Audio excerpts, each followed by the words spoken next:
I've lived poor all my life growing up. I ain't gonna eat fucking balls for the sake of you guys to vote for me to eat more balls, am I? People always say, you know, it's all a facade.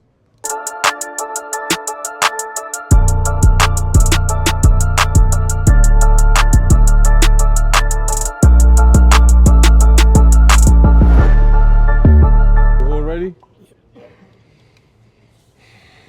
Del, back in Manchester, why was it important before you finished this career to have your last fight in the UK in Manchester?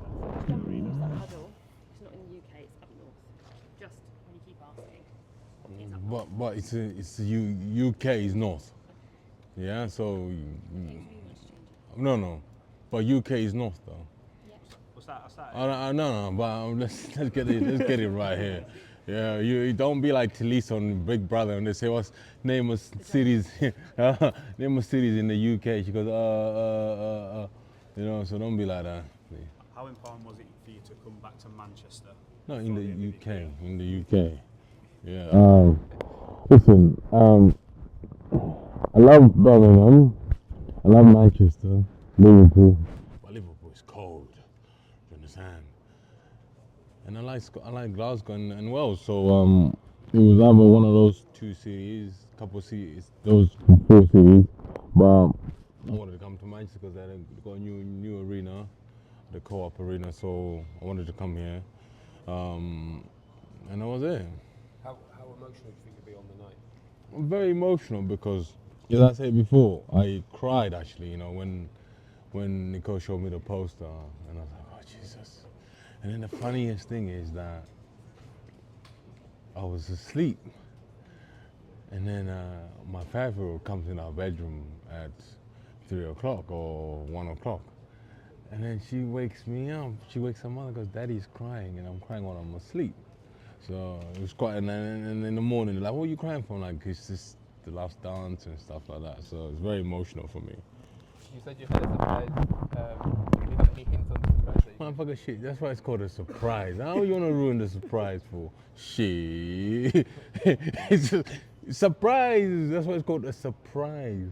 Any disappointment, Derek, that it's not Gerald Miller? Like obviously, when you put these two together, I mean, it does present itself as a war. Disappointment that it's not Gerald? Listen, he's got issues he has to deal with, and he has to deal with those issues, and we'll see. You know. What was the basis of Otto's problem with you? Just that you suggested that Joshua would knock him out, or was there something else? That was it. Nothing else. Do you have any worries about Otto Wallin? Are you just going Yes, to I do have enjoy- worries because he's a very tall guy. He's got good jab, and he likes to move around the ring a lot. But that make me more fearful of him when I'm training, when I'm getting ready for this fight. So I'm a bit excited. What's your favourite memories looking back? Because you've had a lot of highlights in and out of the ring, as Frank alluded to as well. You know what? There's so many, man. The one will be like you come back home and you can't eat your food for a couple of days because you've got cuts in your mouth and you're like, I can't do this anymore. Or one is when I can finish the fight and my daughter goes to me, "You're not retiring, are you?" I'm like, "No, I'm not." And she was like, "Yes." I can see the enjoyment on her eyes. And my memories are just like, you know, some reporters were with us and now they're gone. You know, it's just a circle of life. But I've enjoyed every moment of it. The good, the bad, every moment of it, man. You know, even when Sky goes to me, I should be banned from boxing, A and B and C, and then suddenly I'm back again, they're loving me. But it's just a way of human being, so I like it. Have you had a favourite opponent? Throughout your career? All of them, they've been my favorite opponents. All of them. It's like asking which one's your favorite kid. All of them. Do you have a favourite kid? Huh? Do you have a favourite kid? No, I love all my kids the same. Derek, you've obviously got a good relationship with Anthony Joshua. We all saw what he done to Otto last year. Have you had any conversations from AJ about how you can go about defeating him? No. Me and AJ don't talk about boxing. When we see each other, we just talk about family, and that's it. What was your memory of the spars with Otto? With what? With Otto, the sparring with him? Oh, I don't remember. Sparring is sparring, people. You know, sparring is sparring. I don't judge people by the way they spar me and stuff like that. So for me, I don't even want to talk about that.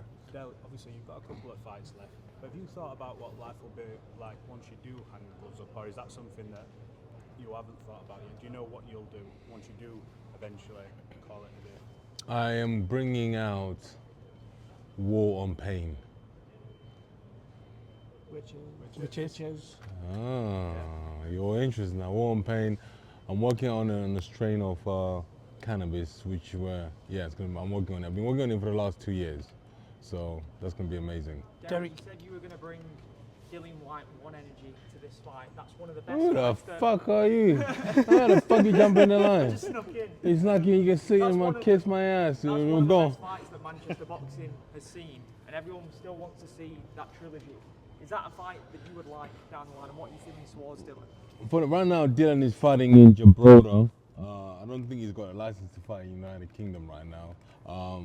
He's got a fight in Gibraltar. Who's he fighting in Gibraltar, Nico? Major Tele. Huh? Tete. Who? Tete. Who's He he? boxed Daniel Dubois. Ebenezer Tete. Ebenezer Tete. And how many rounds did Daniel win? 2, I think it was. 2. Okay. It was pretty good. He's okay. Is it Yeah. unfinished business with you and him still? No, I love Dylan. You know, he's put my nephew on his undercard because he loves my nephew, which is amazing. Shout out to Dylan for that. Listen, it's gonna happen. Don't worry about it. It will happen. If it don't happen now, it'll happen when we're in our 50s. Derek, 50th fight. I saw the Talksport interview. Your 50th fight in Africa, in Ghana. Is that what you're hoping for? And that's what I was whispering to Frank. So we're gonna work on it now. Derek, is there peace in knowing that you can control the narrative in terms of your retirement, where some fighters may not necessarily get that opportunity to do so? No, because to be honest with you, some fighters, you see, some fighters are weak. Yeah, in a way that instead of them to start looking forward to their retirement, the moment they lose a fight, they retire in the dressing room, and then they just announce to I'm retired, and that's it. And then they don't have the chance to say goodbye. And then after a while, they want to do a comeback. Do you understand? So I've come out the game on my own time, you know, because you guys actually have said it's time for you to hang them up. But baby man, you're one of them. No. Yes, you're such a liar. You're the one who's got to live the rest of your life. Mate, life is easy, man. Life is beautiful. You know, everybody No, I mean the decision to quit. If you're not happy quitting, you then got to go and retire, and then you'll be depressed your whole life. Depressed. You're right, because most fighters are depressed. You know, and so I said I'll come out when it's the right time. And Nicole said she should retire when I retire as well, but I don't believe her. Fucking she's a liar. Is Nicole going to miss you when you retire? Huh? That's the main question. Is Nicole going to miss you when you retire? Nicole's part of the furniture, mate, at my house, man, so I don't know. Might have to kick her out. It was February 2007 you had your debut. How different? In Liverpool, in Wembley. Yeah. How different are you now that Derek Chisora stands here to the one at Wembley that night? Amazing. So you see, are these posters digital or what? Yeah. Okay. So what I'm gonna do is I'm gonna speak to Frank and everybody to put all my fights on this short clips of every fight I've ever had. You know, the Dylan, everything on this digital things. Is there a single favourite moment from your career so far?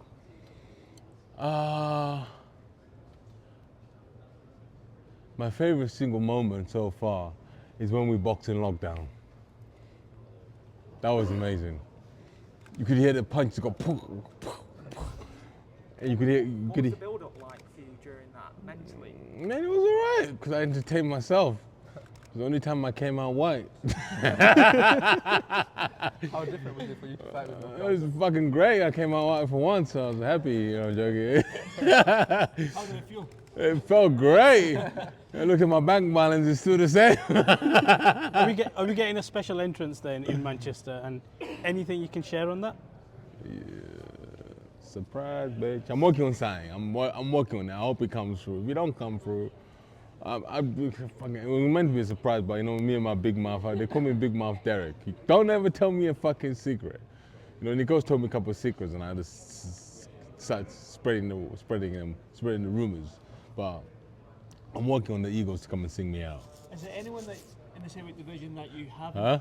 Is that You didn't get it. Hold on, just confirm that you're working on. I'm working on the Eagles to come and sing me out. the Eagles? Yeah, you missed that, ain't you, twat? Yeah, You so. said you weren't going to let any secrets out. So Yeah, but you know what? I figured let me share it with you. I'm working on that. So they're aware of your. Yeah, I've asked one of my very good friends, and he said, okay, send me your walking in ring entrances. I've sent it to him, and he said, okay, he's working on it for me now. If you were to fight a few more times, let's say 3 more times after Fuck this, off. What would be, what would Yeah, be go the on, ideal go on. Derek, what did you make of Tyson Fury's comments saying that Anthony Joshua and Daniel Dubois are both very limited in their ability? Listen, right now Tyson's got a bigger task to deal with.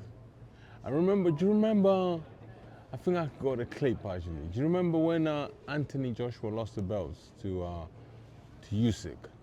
Tyson came out on Instagram and goes, I've worked hard to get those belts and you lost them to a smaller man. I have to send the you're gonna have to go send the rabbit. I have to send the Lancaster bomber, and he was like, yeah. And then suddenly, fast forward later, deja vu, he fucking lost the belts. He lost his belts as well. Do you understand? Do I believe Tyson can beat you, Alexander? I look at everybody he's got in his sparring camp. I personally don't believe that he can actually. The sparring partners he's got right now, they're pushing him to be menace. You know, they are in awe of Tyson. You know, they will pull their punches when they're sparring. You know, they will.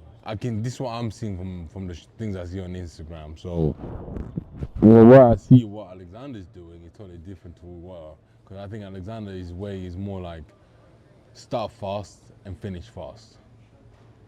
He knows he can hurt him now. So he's going to come and try and hurt him. You will not, as he keeps saying, you won't leave him alone. I would love Tyson to win, but right now, those odds are not looking great. Do you think there's anyone who can beat Alexander Usyk in the heavyweight division at the moment? I beat him. How many rounds I lose to? 1? Toughest fight you've had? Huh? Toughest fight he had at heavyweight. Exactly. So maybe that might be a number 55. We never know. How poetic is it for you to start your career with Frank and now coming to the end you're with Frank? Mate, when I left Frank, I told Frank I'll finish my career with you, and he was very upset. But you know what? As time goes on, people heal. You know, we had our ups and downs together. Even when I was not with him, we had ups and downs. We used to argue a lot. But now it's all done. But for the good business, we do what we need to do. You know, I'm happy. You know, only one of our close friends is not here anymore, Dean Powell, because he was the reason why I signed with Frank Warren. Was it Dean who put you in the Union Jack as well? Dean Powell, yeah, put me in the Union Jack.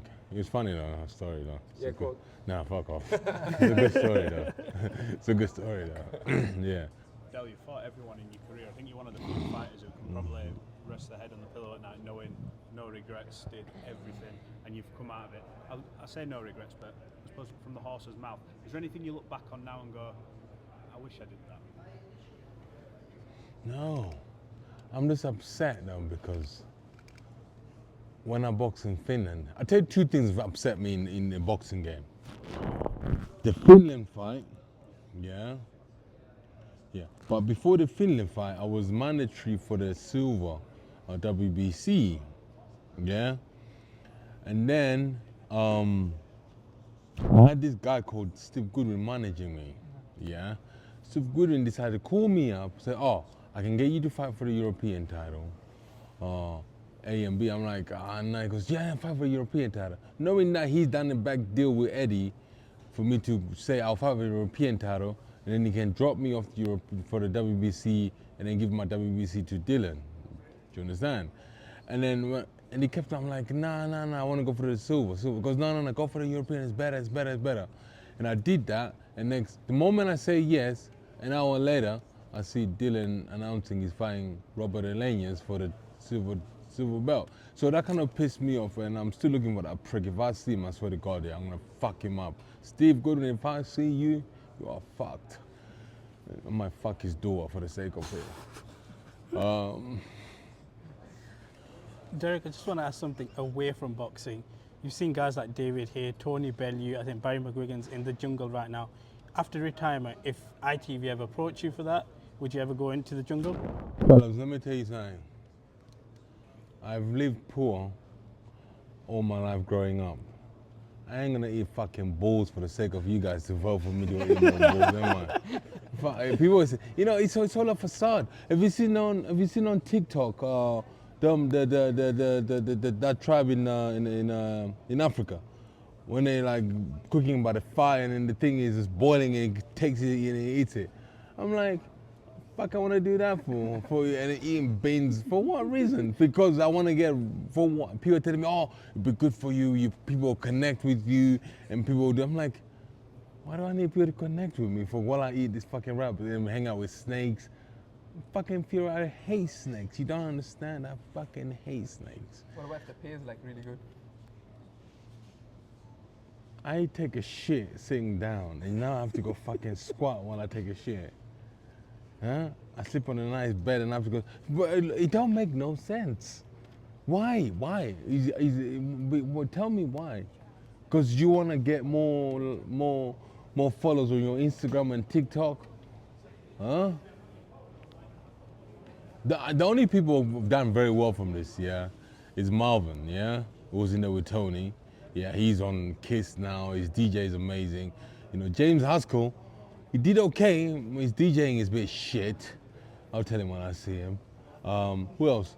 Tony, okay, but Tony hasn't done shit since he came out. Tony, do some shit for fuck's sake, yeah? Who else? Chris Eubank went in there. You see that motherfucker went in there, ate the fucking food in there. Guy came out fucking all nuts. Yeah? Yeah? Huh? Con. Who? Amir Khan. Amir Khan went in there. He nicked strawberries. Yeah, he nicked strawberries. Amir Khan went in there. Stole the strawberries. He went in there and then he fought with Crawford. Did he? Yeah. Would you let me go in there? Yes. Yeah, 100%. Brilliant. I bet you mean you fuckers will vote for me, you fucking bastards.